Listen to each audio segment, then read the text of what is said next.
এজন জিআৰএছে উদঙাইছে ধুবুৰী জিলাৰ মহামায়া উন্নয়ন খণ্ড কাৰ্যালয়ৰ বহু লাজ লগা কথা।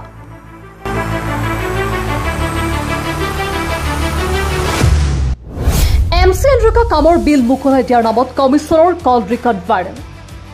মহামায়া উন্নয়ন খণ্ড কাৰ্যালয়ৰ সাধুপাশা গাঁও পঞ্চায়তৰ জিআৰএছ হাইদাৰ আলীয়ে কামৰ বিল মুকলাই দিয়াৰ ধন সংগ্ৰহৰ কল ৰেকৰ্ড ভাইৰেল হোৱাত সচেতন মহলত তীব্ৰ প্ৰতিক্ৰিয়াৰ সৃষ্টি হৈছে।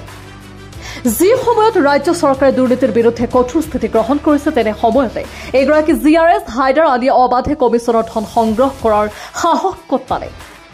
নে এই কমিছন ধন সংগ্ৰহ কৰা জিআৰএছ হাইদাৰ আলীৰ মূৰত আছে শীৰ্ষ বিষয়াৰ আশীৰ্বাদ? এজন জিআৰএছ আচলতে কাৰ বলত বলিয়ান হৈ ধৰণৰ অবৈধ কাম কৰাৰ সাহস পাইছে? এই সন্দৰ্ভত আৰু বহুতো তথ্য আছে, সকলো ফাদিল কৰিম পৰৱৰ্তী প্ৰতিবেদনত। যাম পয়সা তো উঠছে কিছু কত দেখাবো হ্যাঁ কত দেব তা তো আমি কয় না কোনো কয় পয়সাটা নিয়ে নেবো না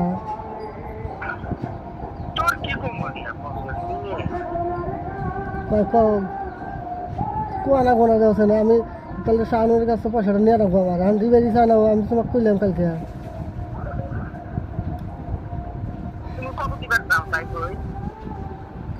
আমি কত দিব এখন তুমি তো চাইলে ৩,০০০ কিছু কম নিও ১,০০০ নিও হ্যাঁ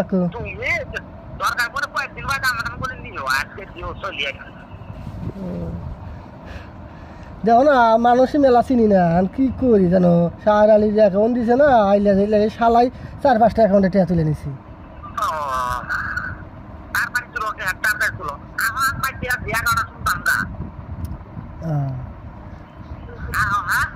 ভাই